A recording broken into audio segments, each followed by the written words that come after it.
Welcome back to Hashtag Sisters-in-Law with Kimberly Atkins-Stohr, Joyce Vance, and me, Jill Wine-Banks. Barb is away this week, and we are looking forward to hearing from her soon and to her being back on the show next week.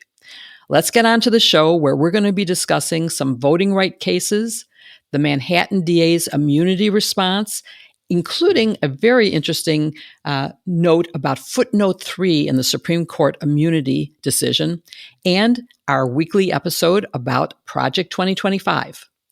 Before we get going, though, I want to talk to you all about what your reaction to having a woman as a Democratic candidate has been. You know, how excited are you? What is your reaction? Kim, what about you? You know, it's funny because a couple things happened. Like I was I was in such a sense of despair at the disarray that the Dems seemed to put itself in and not pull themselves out of for almost a month before this happened. And then I went away just to try to, get some relief and take a little break from everything. And literally the hour I got back is when Biden made the announcement. So immediately I went into work mode. I'm literally coming back, setting my bags down and jumping on my computer to start working on a column about, Biden bowing out. So it was this frantic work day. And then, been working like crazy since then. And it took really until, Friday of this week for it to all sink in and what it meant to be on the precipice of history in this way.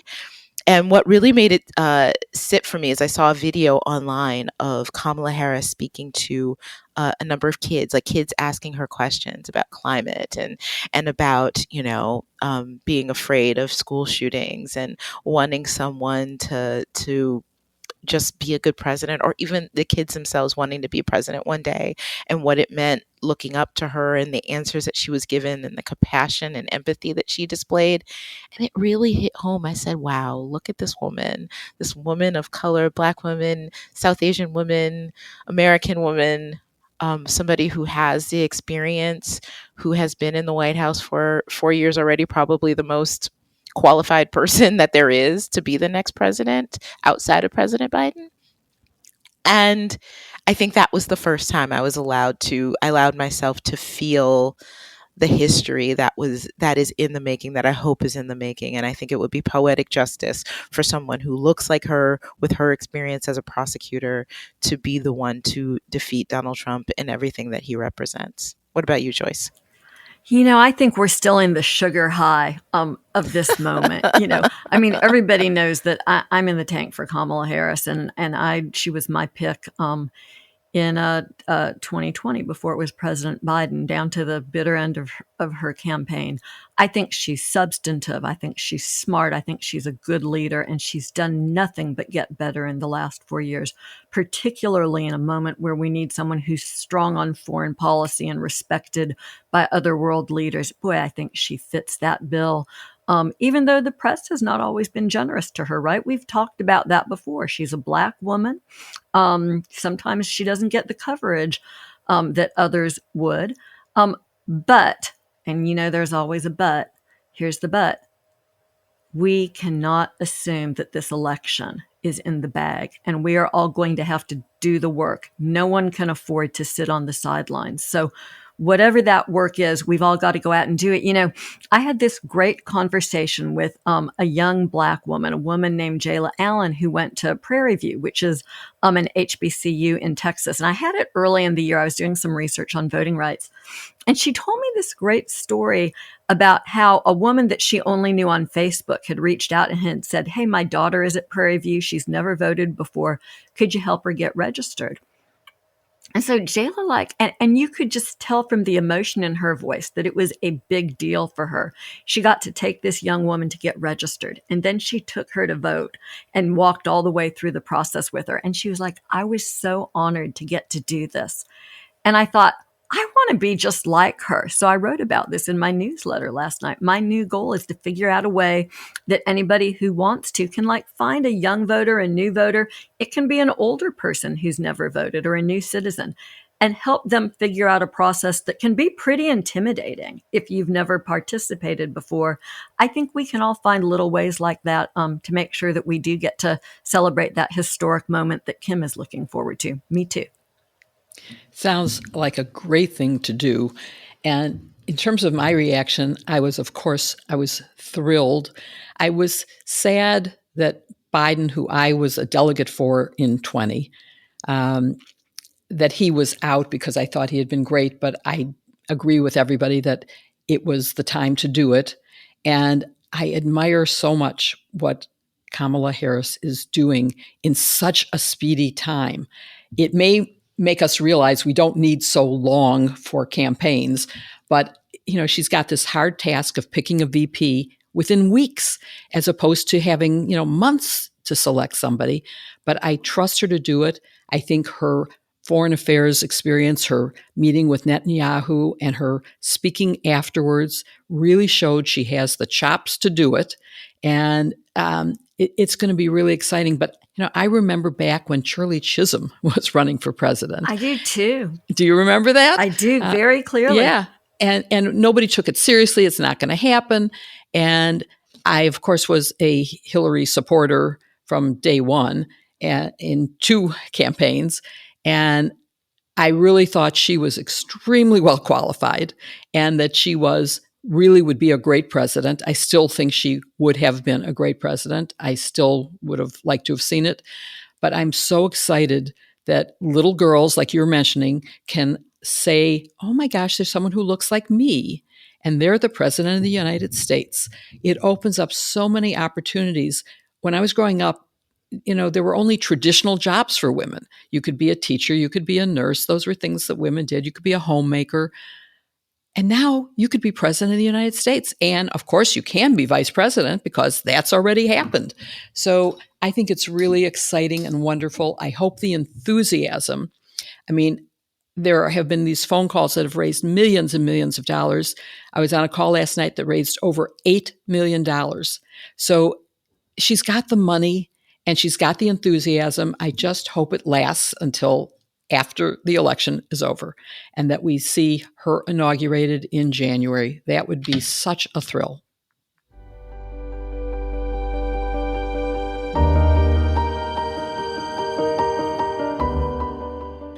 Nothing is worse than having your ID stolen. It can happen to anyone. It can even happen to kids, but there is a way to fight back. And that's why we're thrilled to partner with Aura. Aura is an all-in-one online safety solution that protects you by controlling what information about you and your family gets sold online without your consent. Data brokers are legally required to remove your personal information if you ask, but they make it extremely difficult.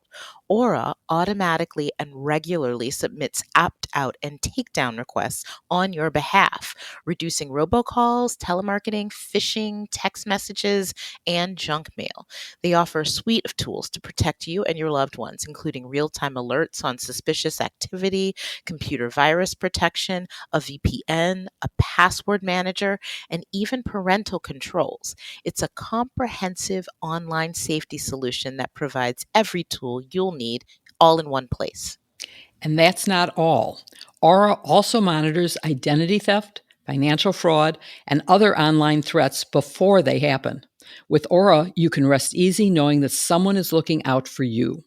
Aura even scans the dark web to look for your email addresses, passwords, social security numbers, and other sensitive information.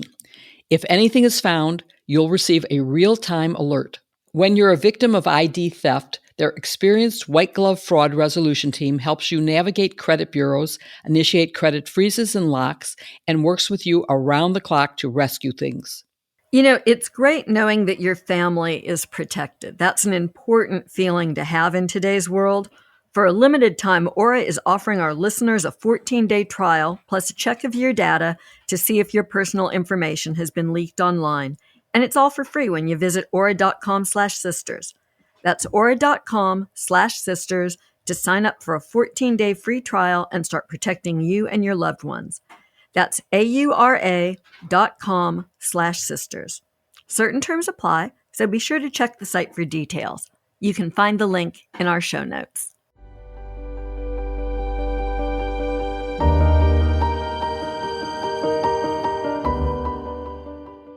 So, a little important talk about voting rights today.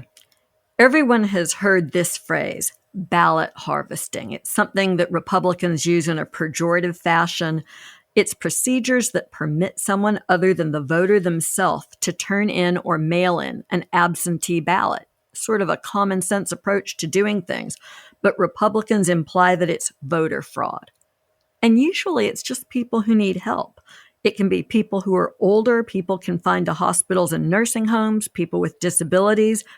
Sometimes it's Native Americans who live on the reservation or others at a long distance from postal facilities.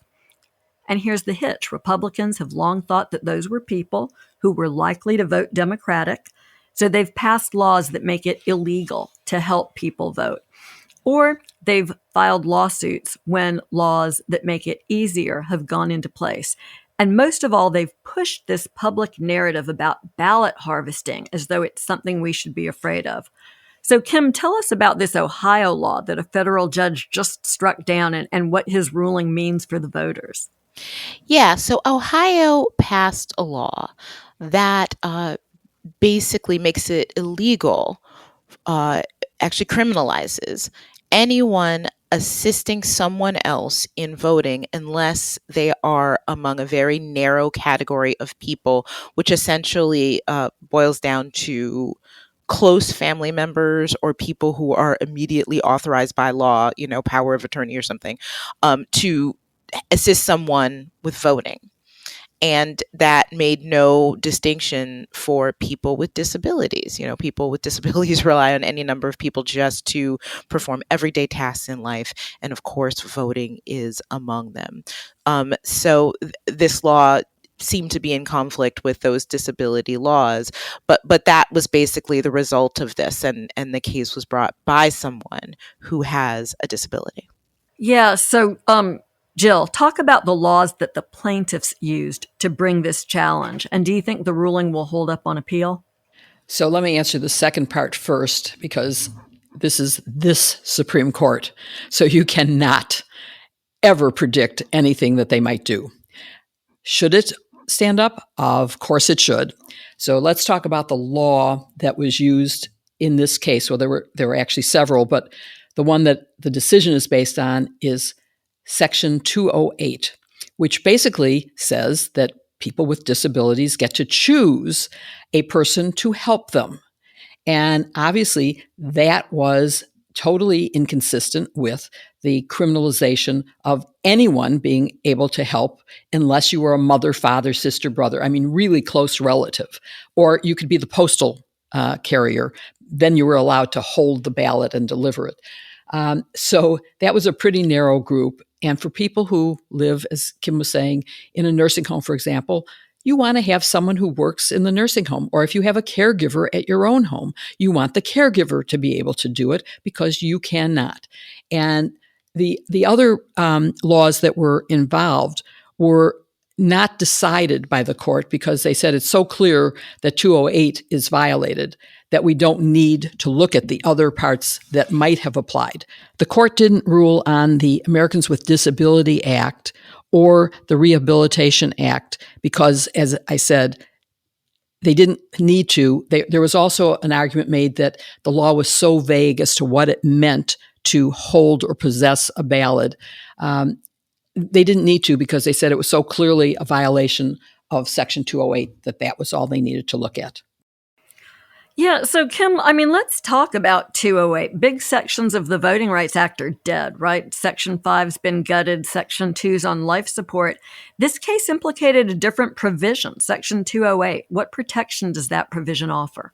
Yeah, so Section 208 makes it illegal to deny someone the ability to vote, their right to vote, based on their disability. It creates another. We talk a lot about voting rights with respect to discrimination against Black folks or geographical discrimination, but this one also, the Voting Rights Act also protects people with disabilities to ensure that they have the ability to cast their ballot. That goes from everything from making sure that there are that voting places are accessible, but also to ensure that there are no barriers put in place to their ability to vote. And in this case, the plaintiff in this case is alleging that that should apply not just to in-person voting, which is what the defendants in this case alleged, but also to early voting. Any way that anyone has the ability to vote, this should come into play. And I think it's worth noting too here that the plaintiff in this case is a Republican.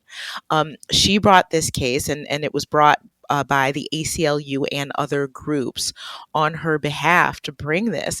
And not only was it against the Republicans in office who passed this bill in Ohio, but the state and national Republican Party intervened as defendants to try to defend this law, to keep this Republican woman from getting to the polls. So I think that's just an interesting twist to this.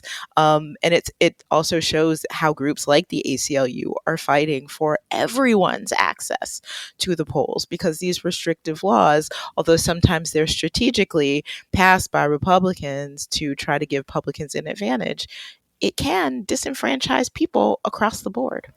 So isn't this such a good point? I mean, this is a minor thing, but in Alabama, there are some places, and it's some of the work that I did actually was forcing counties to fix this, where some people, particularly those in wheelchairs, couldn't go into polling places because if they were in a courthouse or a place with a magnometer set up, it wasn't wide enough for the wheelchair to go through.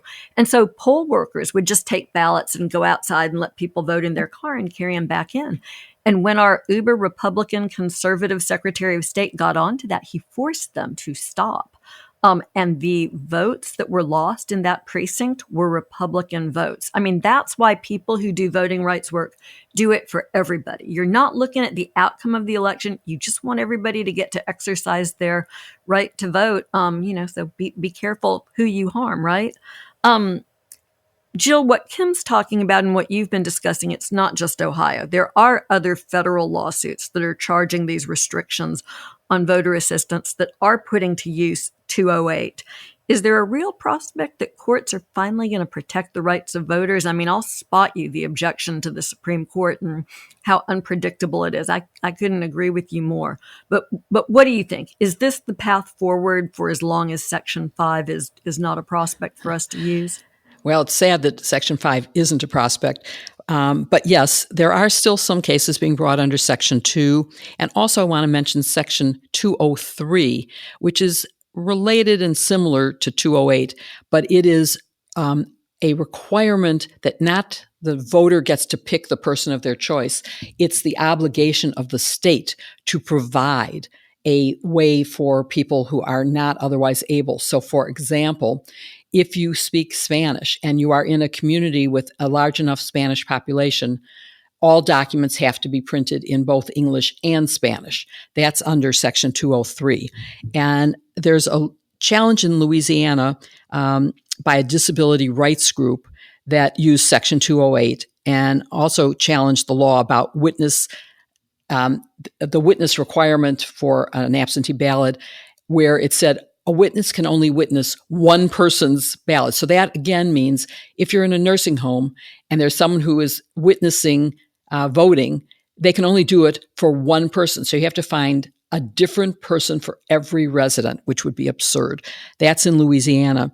Georgia has an interesting one that was filed by the Alpha Phi Alpha fraternity against the Secretary of State of Georgia. That was using Section 2 and interestingly included an amicus brief filed by historians. And then, of course, there's the Ohio case. Alabama, your very favorite place, has a NAACP case on 208, and Rhode Island has one on 203. So it's really interesting to see all this happening. And it's because we don't have other options right now, but we should. And as you said, Joyce, everyone needs to be able to vote, and it should be easy. It shouldn't be going back to guess how many jelly beans are in this jar or you can't vote, or paying a poll tax. Ooh. And can I just add one more thing, Joyce? I mean, where you started at the beginning talking about ballot harvesting, it can't be stressed enough that these laws are aimed at trying to be a solution to no problem at all. There is not. I mean, this would have folks believing that there are, roving groups of people that are storming apartment buildings and nursing homes and like just filling out forms and turning them. That is not happening. It is not happening. What is happening is you have people who want to vote, but for whom it may be difficult to reach even a drop box, let alone a polling place on the day of polling, who have work hours that make it very difficult for them to be able to cast ballots in person, who have responsibility, not just being cared for, but caregiving of someone that may take up a lot of their time. And it is reasonable, just as it is reasonable to have someone, drop off a bill on someone else's behalf, to give them a little bit of a hand. The plaintiff in this case relies heavily on her mother, but her mother also has a life. Like, her mother can't be there to do everything. So all she wants to do is to be able to let the same caregivers and people who help her just participate in life with her disability, to help her participate in the vote. This is not meant to stop some sort of fraud. That fraud doesn't exist.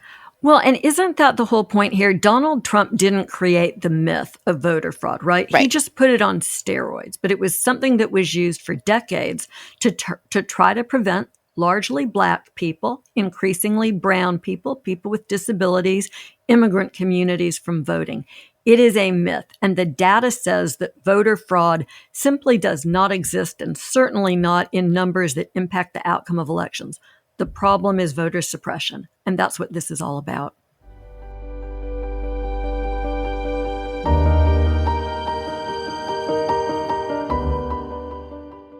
So, whenever I have guests over and I want to take our meal to the next level, wild grains is the first thing I think of. The artisanal Bavarian pretzels are the perfect way to start a meal, especially if you're hosting a summer gathering. And look, who am I fooling? They are great out of the package as an afternoon snack, too. The pasta, the pastries, it all tastes amazing. There is so much to choose from. And I really enjoy watching the color and the flavor come alive when the apple pie bites are heating up in the oven. Now you know my little secret. I never have to call everyone when the food is ready because they can smell it. And as soon as it reaches them, they come running. Wild grain items are delicious and they're easy to make. You just pop it in the oven and watch it cook. It's the perfect combination. There's something for everyone, and if you're like me, you'll want to try it all. Hey, you all. Joyce is absolutely right. The fragrance is amazing. I have used wild grain in 3 meals this week, and last night it was the brioche buns. They smelled so good, just as good as the croissants and the sourdough bread. Wild Grain is the first ever bake from frozen subscription box for sourdough bread, fresh pasta, and artisanal pastries.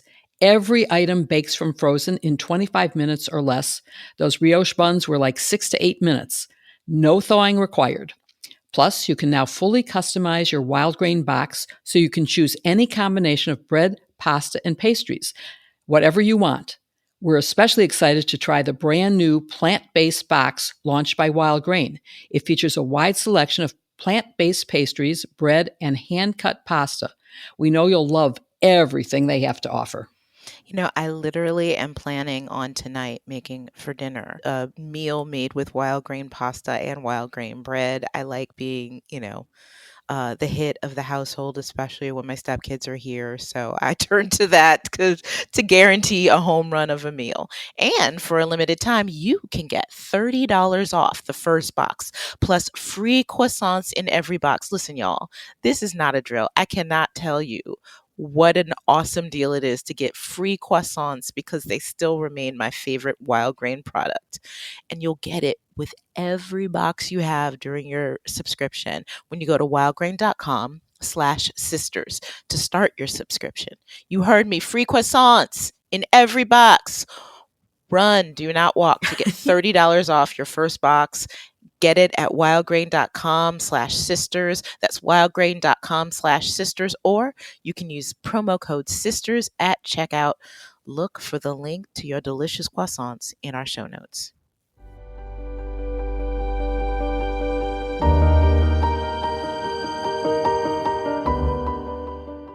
This week, Manhattan District Attorney Alvin Bragg gave his response to a bid by Donald Trump and his legal team to get Trump's criminal conviction on 34 counts of falsifying business records for an illegal purpose thrown out. And they are basing this on the Supreme Court's recent immunity case. So, Jill, I want to start with you. Remind us of the argument that Donald Trump is trying to make to toss out the conviction on these counts for these so-called hush money cases. I recall that New York case was about conduct that took place before he was even president. So how can he be immune? Make it make sense. I can't make it make sense because, of course, it doesn't make sense. But let me explain what's going on here. Based on the Supreme Court's immunity ruling, which we've talked about on this show before, he is urging the court to throw out his entire case, mostly based on the fact that he claims that evidence was used both before the grand jury and in his trial that was part of his official responsibilities as president. And he cites specific things like his conversations with Hope Hicks. And I would say that even those conversations, although, yes, she worked for him in the White House, but he was talking to her as a candidate trying to challenge the election results. It was not as president. And so, therefore, it was not his official conversation with her. And that's because what he said was, it's really terrible what's happening, and it would have been horrible if the news about Stormy Daniels had come out before the election. Well, that's clearly a comment on his role as a candidate, not as president. But that is that little extra something that the Supreme Court threw in on the immunity decision was not only is there a category of totally immune and presumptively immune and totally personal, but there was this extra part about you can't use evidence in even the unofficial stuff or the presumptive stuff that has anything to do with anything that is within his constitutional responsibilities as commander-in-chief, for example, or as the person who appoints the attorney general. That's why the court said anything from the attorney general, that conversation, trying to get them to do something illegal and wrong and factually ungrounded in anything, that was not prosecutable. Doesn't mean it's right or good, but it just can't be prosecuted because it is part of his responsibilities as president to talk to the attorney general. So, Joyce, how did Alvin Bragg respond to this bid to toss out these convictions? And how strong do you think the argument he makes is? Yeah, I mean, it's pretty strong, right? His main argument is that the Supreme Court's immunity decision has no bearing on his conviction on charges of falsifying business records in New York. That makes a lot of common sense. Courts should be about common sense, but they aren't always. And because they aren't always, before we get to the substance of the matter, he has this very strong argument, and it's called procedural default. It, in essence, says that Trump isn't entitled to raise this argument now because he didn't raise it earlier. It's a technical legal point, and on technical legal grounds, it's very strong, and it should carry the day. But if we think about the substance and, you know, to Jill's, I think, really excellent point that when you just think about this stuff, this isn't about the official conduct of a president. You know, this is the salient quote from the district attorney's brief. He says, at issue in the Supreme Court's decision was whether defendant, that's Trump, could be federally prosecuted for conduct alleged to involve official acts during his tenure in office. The criminal charges here, by contrast, exclusively stem from defendant's unofficial acts, conduct for which there is no immunity. End of story, game over. But of course, the real issue in this situation will become whether the district attorney could use some evidence that the Supreme Court has said it can't use. Evidence of official acts. And much of the current concern centers on this conversation that Jill was discussing between Trump and Hope Hicks in the White House, in the Oval Office, where Trump says, gee, hooey Bob, it's a good thing that this didn't come out before the election because I would have been, screwed, blued, and tattooed. And so, Trump argues that under the Supreme Court's decision, that little conversation that he had with Hopi shouldn't have been used by the district attorney in New York. There is, I'm going to give Trump's argument its due here because we try to be fair on this podcast. The district attorney relied heavily on this conversation in closing argument. I mean, they really pointed to it and said, this is the proof that you need. But I sort of wish that some judge someplace along here would just knock a cold one back and say, this is a bunch of hooey, right? I mean, this is ridiculous. This notion that Donald Trump talking with Hope Hicks about concealing a flingy ad with a porn star, that is somehow an official act of a president of the United States. We don't have to put up for this nonsense, and I'm not going to give him any quarter of immunity. But we don't live in that world. And I think what we'll see the judge do ultimately is take the out that the district attorney's brief gave him. And that's to say, while this evidence might fall within the category of presumptive immunity, we're able to overcome the privilege. And introducing this evidence didn't really impair the functions of the presidency at all. It won't impair the power of future presidents. So, Judge, it was okay for us to use this evidence. That is, frankly, the safe middle ground for a case that may ultimately be headed to the Supreme Court. I do think the DA wins this one, though. I think we will see sentencing on schedule in September.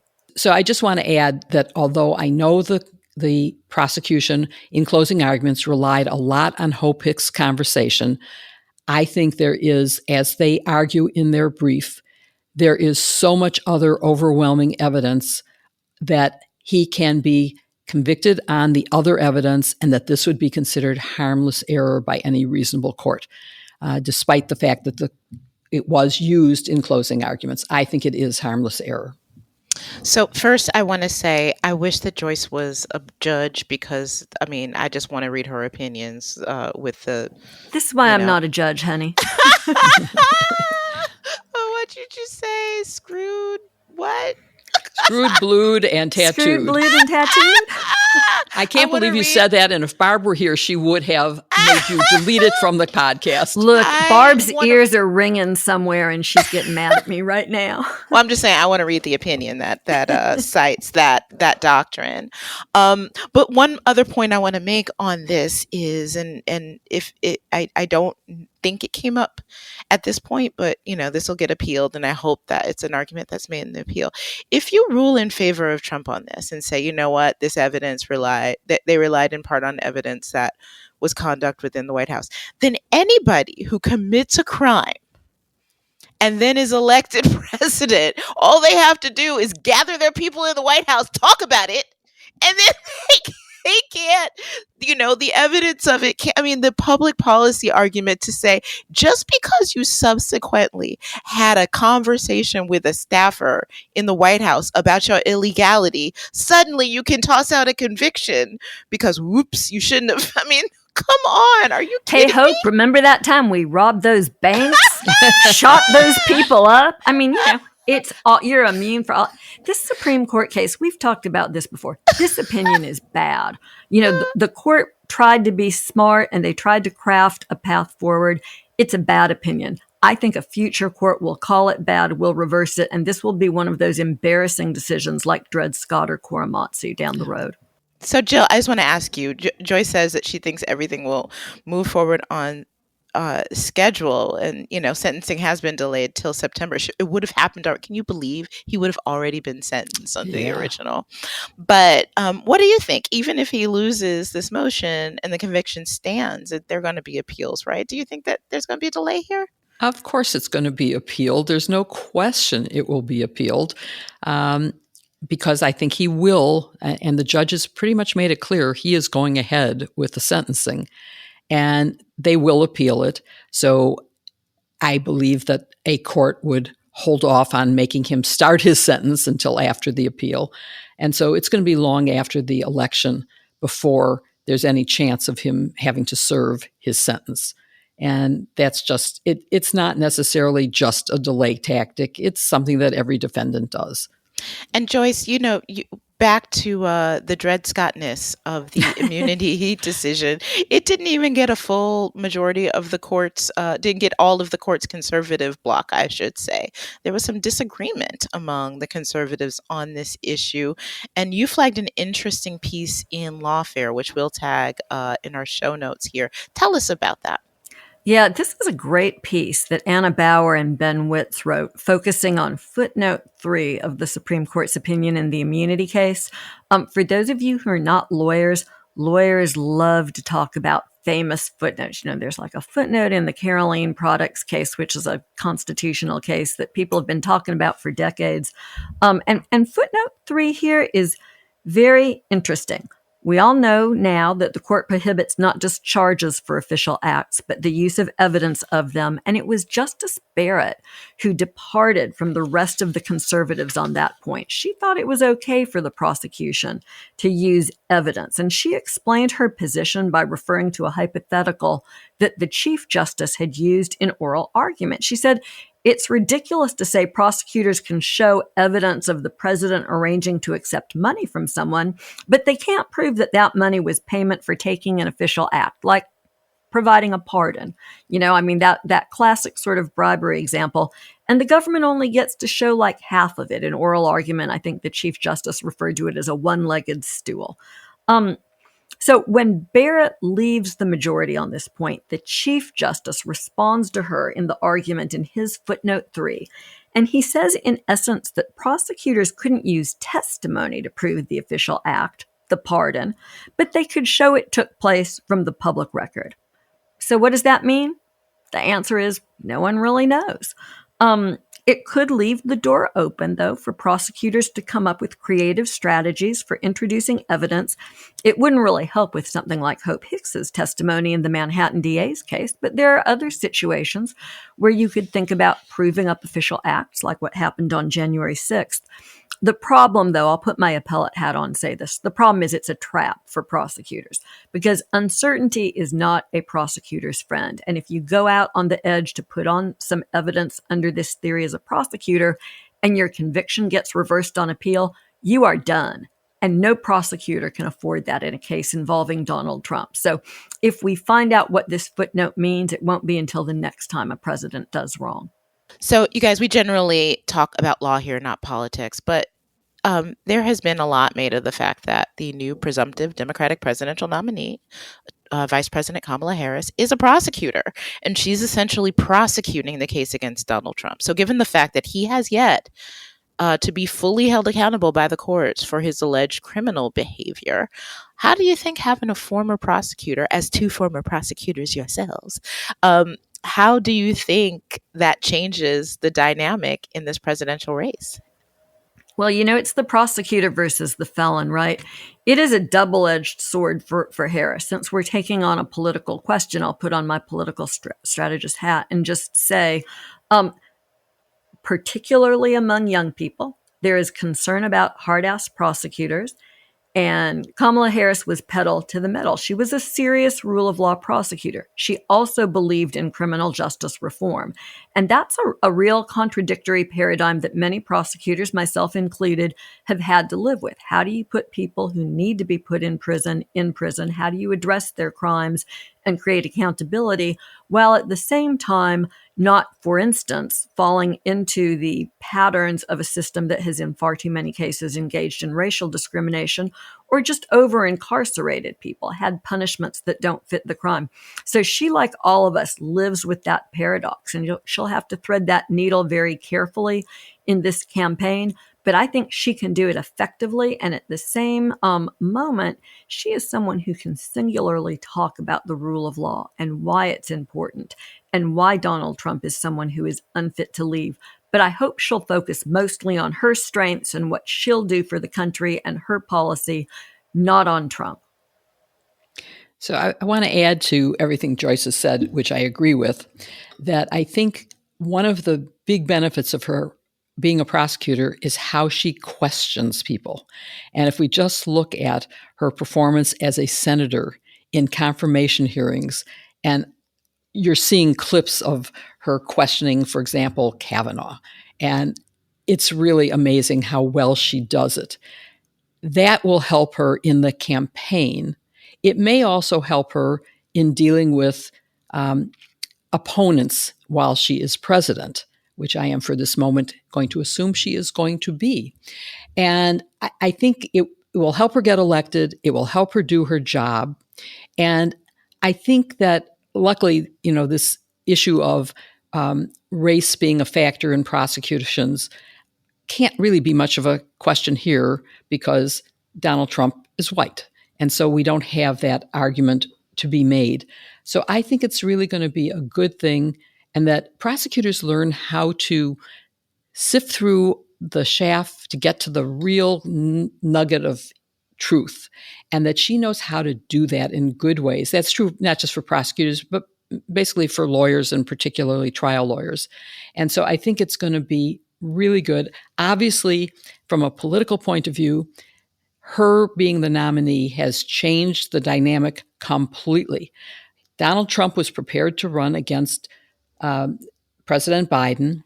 He had ads already, and he hasn't quite figured out how to run against Kamala Harris.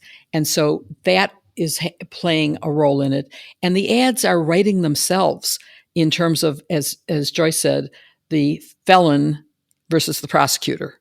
And so I think it's going to be really interesting to watch for the next 100 days, because we're really only 100 days away from the final voting.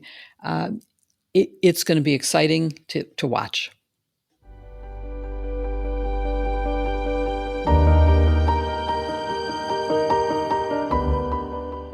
All right, I still have not found a pickleball partner, but I'm ready because I have my outfit from Roan to hit the courts in. When you lead an active, goal-driven lifestyle, your outfit should be the easiest part of your day. Unfortunately, most closets are filled with ill-fitting, fussy, uncomfortable items that nobody really wants to wear. So Roan stepped up to the challenge. The new Roan Women's Course to Court collection is the most comfortable, breathable, and versatile set of dynamic activewear on the market. With tennis, pickleball, and golf enthusiasts in mind, the Course to Court collection was designed to keep you focused on your best moves with premium dresses, quarter zips, polos, skirts, and more. And Roan puts a premium on fit and functionality for optimal performance by using luxe fabrics like cosmic and celestial knit to support breathability and freedom of movement. And they feel so good. That's the most amazing part. Innovation is woven into every stitch, incorporating shape-free seams, hidden liners with drop-in pockets, pockets for Barbara especially, subtle back openings, and double-layer waistbands to stay in place. Their pieces even come treated with Gold Fusion anti-odor technology, so you can get all-day freshness and more wear from fewer washes. The Course to Court quarter zip is my new favorite teammate. When I want to cover errands, gardening, and a business brunch without a change, that's what I wear. No matter what I'm doing, Roan takes my game to the next level. I love the style, and it's so comfortable. Normally, you need an excuse to wear something. With Roan, there is never an excuse not to. So it's time for unparalleled confidence without all the hassle. The new Roan Women's Course to Court collection features unequaled softness and performance with sleek layers that are flattering and functional for your entire day. The Course to Court collection can get you through any workday and straight into whatever comes next. I really like wearing the leggings and one of the long line bras when I lift weights in the morning, and then I just toss a t-shirt on over, and sometimes it's just all I keep on for the whole day. I love the feel of this fabric. It's the most enthusiastic I've been about workout wear in a long time. So you too should head to roan.com/sisters and use the promo code SISTERS to save 20% off your entire order. That's 20% off your entire order when you head to RHONE.com/sisters and use code SISTERS. We love Roan. Roan for every day, for every you, forever forward. Look for the link in our show notes.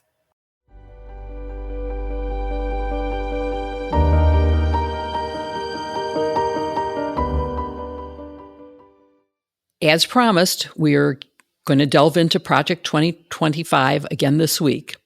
Its foreword says it is, and I'm quoting, an agenda prepared by and for conservatives who will be ready on day one of the next administration to save our country. And it boldly claims, again, I'm quoting, the next conservative president will enter office on January 20, 2025. Well, as we've just been discussing, we think there's a different order going to happen and that there isn't going to be a conservative entering the office on January 20th. But Kim, let's talk a little bit about what is in the very beginning of Project 2025's comments. It paints a very bleak picture of America today. So share with us what it says and why it's totally untrue. Yeah, it's a really descriptive, bleak, as you say, picture of an America that has been ravaged by the ideals from the left, the cultural elite that prevents a man from being a man, and that has left cities ravaged by rampant crime and has made it impossible for anyone to survive in the economic climate that has allowed us to lose our standing in the world, be a laughing stock. And it's all because of these elites in Washington, globalists, which we know what that's code for. And we really need to change. Okay, so of course, none of that is true. Like, none of this is true. This is painting, again, talk about a solution in search of a problem. Over the past 4 years, we've come out of a pandemic. Every economist in 2020, 2021 were predicting, 20 during the depths of the pandemic, we're predicting that we would have some post-pandemic recession, if not a depression. That did not materialize. You see wages outpacing inflation. You see crime is down a great deal, with a certain number of exceptions across the country. But in most cities and most urban centers, crime is... Listen, I'm from Detroit. I spent a weekend there, like in the downtown Detroit, like just the whole time. And folks were walking around. It was beautiful. There were restaurants. There was crime, it has dropped so much in what used to be the murder capital of the world, right? So that's what America actually looks like. But they need to paint this dystopian picture in order to scare people, because fear is a great motivator at elections. That has worked. So it's important, though, and I'm glad you asked this question, Jill, because it's important to understand the framing that they're trying to put these so-called solutions in, to try to scare the people who are their supporters into thinking that America is not the place that it actually is. One of the funny things that I thought was when a conservative commentator was saying when he got to Milwaukee, he was expecting something much worse. Like, he was expecting all these terrible things, and it was actually pretty nice. So, so that's pretty much what, that explains what's happening here. Yeah, and I want to really stress that this is all from the forward. So if anyone's interested in reading any part of Project 2025's mandate, you can just start with the forward, which says these really nonsense things that are simply not based in any fact. And I also want to mention that J.D. Vance has written a foreword to a book by the head of the Heritage Foundation, which is responsible for Project 2025. And so when Trump says, I don't know anyone who's involved in this, his running mate is involved, as is almost all of his former cabinet. People who were high up in his administration were the authors of the chapters. But let's look at, and this isn't the first mandate for leadership. They did one, the Heritage Foundation, in 1981. And many of those policies became part of the next administration. So, Joyce, should we be worried that the recommended policies and actions of this document will become the future of America? Well, look, as written, this is a policy plan. It's a roadmap, and it doesn't carry the force of law in any way.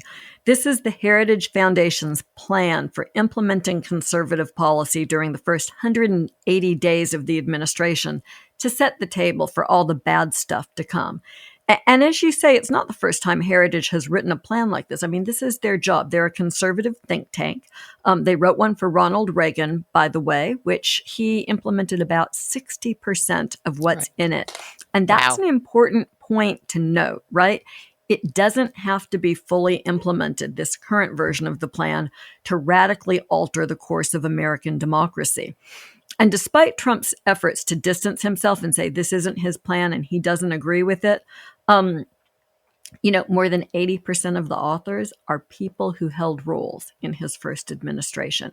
And now his vice president is in essence covering the plan with the president of the Heritage Foundation. So I think it is tough for Trump to get a divorce from Project 2025. I'm not going to grant that one. That's my ruling. That's my legal opinion. I can't help but say, yeah, well, he's pretty familiar with divorce. Even though it is now said that no-fault divorce should be eliminated and that women should stay in abusive marriages because of the children. J.D. Vance. I was going to say, talk about a J.D. Vanceism. Yeah. Right, exactly. But y'all, we got to get Barb back. We are going downhill here. Listeners, let us know if you like this version or the Cleaner Family version. Anyway, Kim, in terms of whether this will get implemented if Donald Trump wins re-election, will the fact that the authors of this worked for him in the past, are they going to be the same ones leading the agencies, the people who wrote this, so that it's more likely to get implemented? Yes, yes, and yes. I mean, remember that in the first Donald Trump administration, at least in the first few years, there were some traditional Republicans in some of these, heading some of these Remember Rex Tillerson? I mean, there were people who actually had some, experience as a Republican before the MAGA era. There, even Jeff Sessions by the end looked reasonable in some ways by the time. No, I'm sorry. No, I'm gonna have to disagree with you there. But I mean, if Jeff Sessions was on the outs with Donald, I'm gonna take it back. I'm gonna retract that. I'm gonna take Jeff's gonna come home. Just you wait. I'm gonna take a milligan on that because he was not reasonable. But even he ran afoul of Donald Trump. And so he's going to put in his most ardent of support. He's going, I mean, how many, I want to put money on Steve Bannon getting a cabinet position once he's out of jail. Like he's going to put in the Homeland Stephen Security. Millers, the Steve, right? Well, they're going to dismantle Homeland Security. So he has to go somewhere I thought that was else. education. I get It my is cabinet education. level Education agencies too. that are being eliminated confused. But they're also going to dismantle Homeland Security. So, I mean, he's going to put in the staunchest of staunch people. And, I'm not even sure some of these Heritage Foundation folks who had a name before the era of Trump will survive even, right? It will be the Trumpiest of Trump. Like the MAGA Republicans are like a reduction sauce. The more that it cooks, the smaller it gets, but more potent, right? More concentrated. So it's going to be more concentrated Trumpism in control of these agencies than ever. So there are 4 pillars for Project 2025's policies, and understanding them gives an overall view of what would be instaured if there were a second Trump administration. So I want to read them for our audience, and then we'll talk about it. At least we'll talk about 2 of them. The first one is restore the family as the centerpiece of American life and protect our children, which of course reeks of J.D. Vance's position on children. 2 is dismantle the administrative state and return self-governance to the American people, which the Supreme Court has already done, so we won't talk about that one. 3 is defend our nation's sovereignty, borders, and bounty against global threats. And 4 is secure our God-given individual rights to live freely, what our Constitution calls the blessings of liberty. I want to talk about 1 and 4. So, Joyce, what does restore the family as the centerpiece of American life and protect our children mean in terms of changes to what we now have? Doesn't it sound nice? It's all hearts and flowers and white picket fences, families sitting down I around lean the toward dinner being table. atheist, so no. Yeah, this is not the picture of the future that the authors of Project 2025 have for all of us. This phraseology around restoring the family, it's used as the justification for lots of bad policy. It's a justification for everything from banning books to denying trans people health care to eliminating the Department of Education to promoting a nationalistic brand of Christianity at the expense of other faiths, or to the detriment, Jill, to your point, to the detriment of people who aren't religious. And of course, this phrase is all about prohibiting abortion and forcing women into second-class citizenship. It's like I'm doing this laundry list of horribles, and I think we've all become so numb to it. I want people to really hear what I'm saying. This is benign language that's being used to impose a Christian nationalist view of how the country should be run. And I had a really important conversation with a girlfriend whose family is very profoundly religious. They are wonderful people. And she said, in my family, when you hear the phrase Christian nationalist, that sounds good, right? Christians, nationalists, those both sound good. And so it's important that people understand that Christian nationalism, as these folks are using it, is not about Christianity. I spoke with Christian nationalism expert Amanda Tyler. She's at the Baptist Joint Committee a couple of weeks ago for my newsletter, Civil Discourse, and she explained what Christian nationalism is. She has studied it. She's written a book about it. She's one of the conceded experts in the field. And Amanda says that Christian nationalism is a political ideology that uses a veneer of Christianity to threaten democracy and religious freedom. And here's the important part. The movement's goal is to transform the secular nature of our democracy into an authoritarian theocracy. So, if you want to look like Iran or like one of those countries where religious leaders dictate to people, particularly to women, how they can live their lives, that's at bottom what Project 2025 is all about. Yeah, I have to add, one of the things in this section is the fact that they are saying that in order to harden targets for woke culture warriors, we have to delete the terms sexual orientation and gender identity, diversity, equity, and inclusion, gender equality, gender equity, gender awareness, gender sensitive, abortion, reproductive health, reproductive rights, and any other term used to deprive Americans of their First Amendment rights out of federal rule, agency regulations, contract grant regulations, and pieces of legislation that exists. I mean, it just goes on, and it's so awful. But Kim, let's move to promise number 4 of this mandate: to secure our God-given individual rights to live freely, what our Constitution calls the blessings of liberty. What does that mean for our future? It's interesting because often when you hear the words liberty or freedom in the title of an organization, particularly a conservative organization, that the goal is to take those things away. That's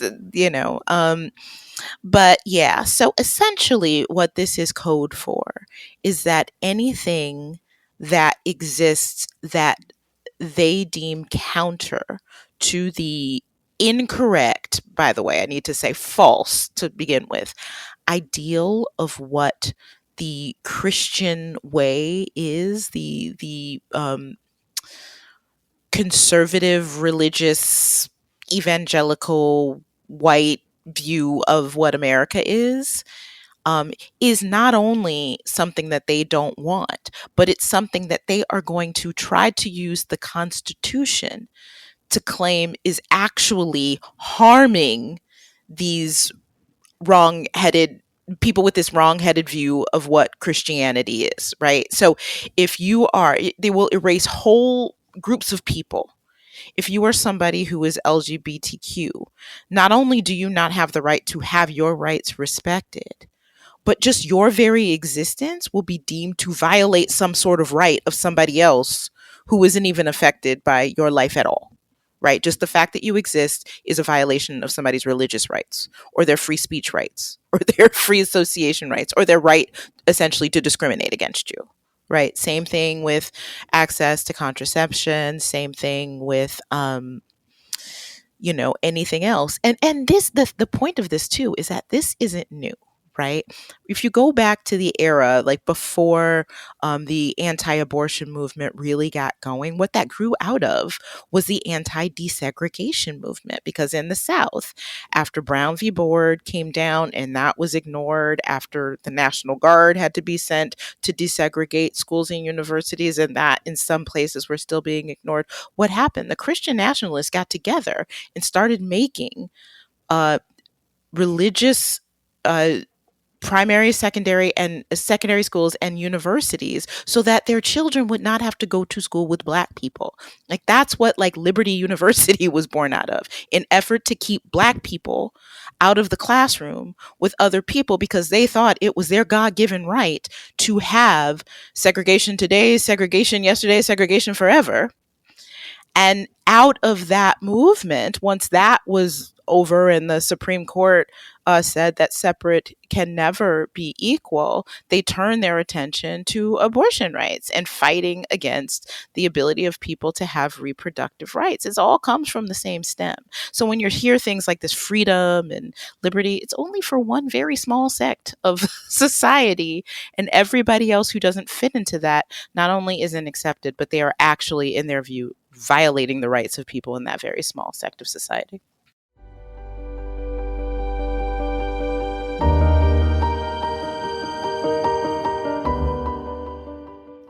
It's now time for our favorite part of the show, your questions that we get to answer. And if you have a question for us, please email us at sistersinlaw@politicon.com or tag us on social media using hashtag sistersinlaw.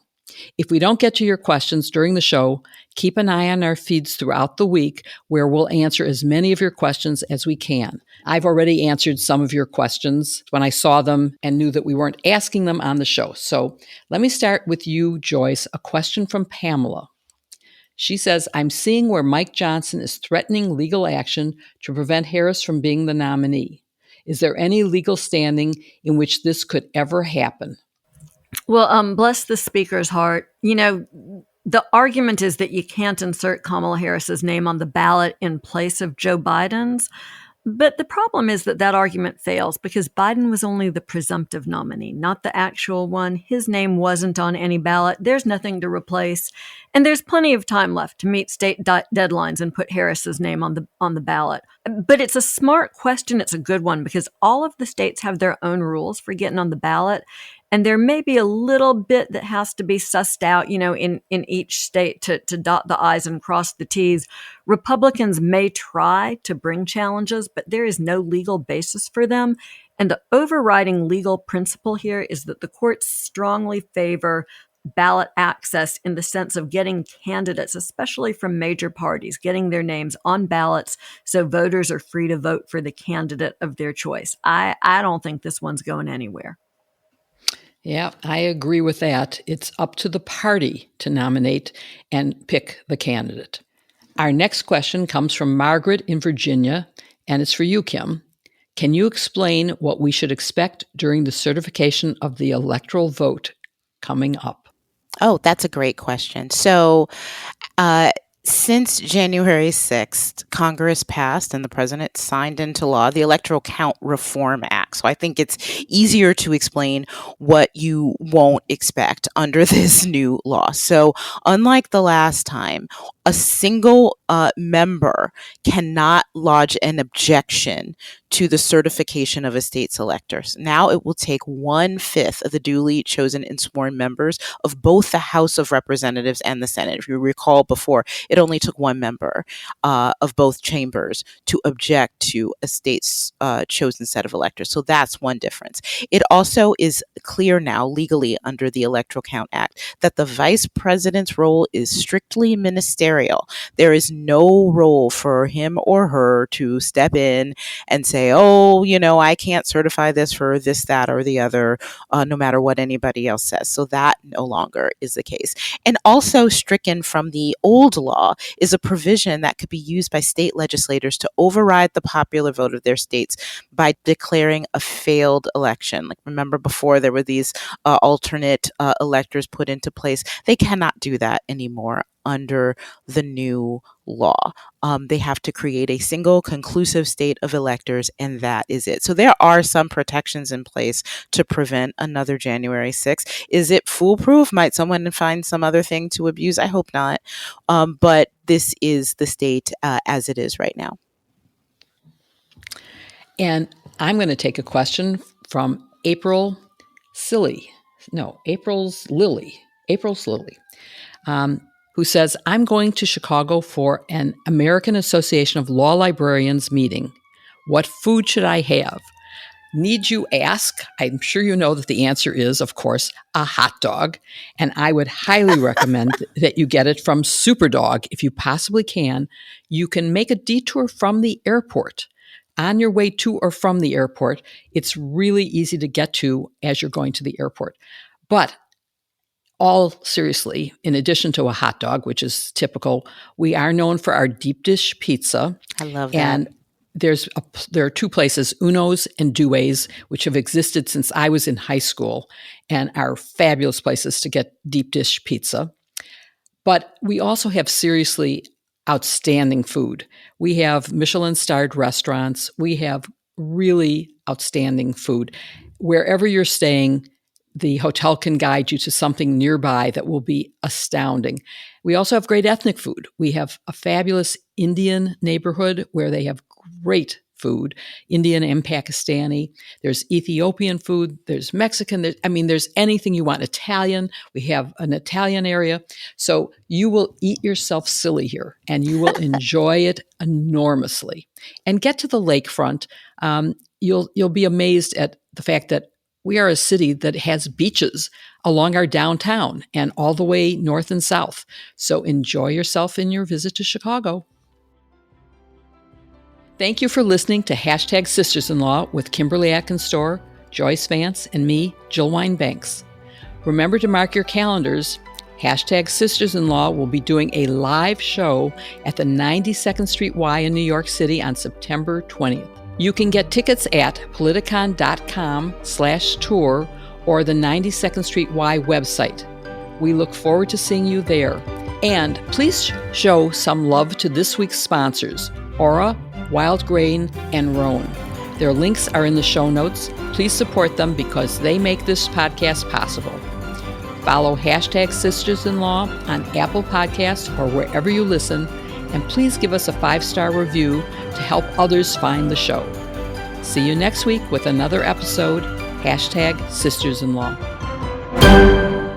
We have a stray German shepherd roaming our neighborhood, and Bella periodically just erupts when she sees it. We've been trying to lure it in, but man, that dog is having the time of its life because everyone's leaving food out for it. People are like leaving steaks. Oh my God. And the dog is just having a blast. So no marking on the dog, no collar?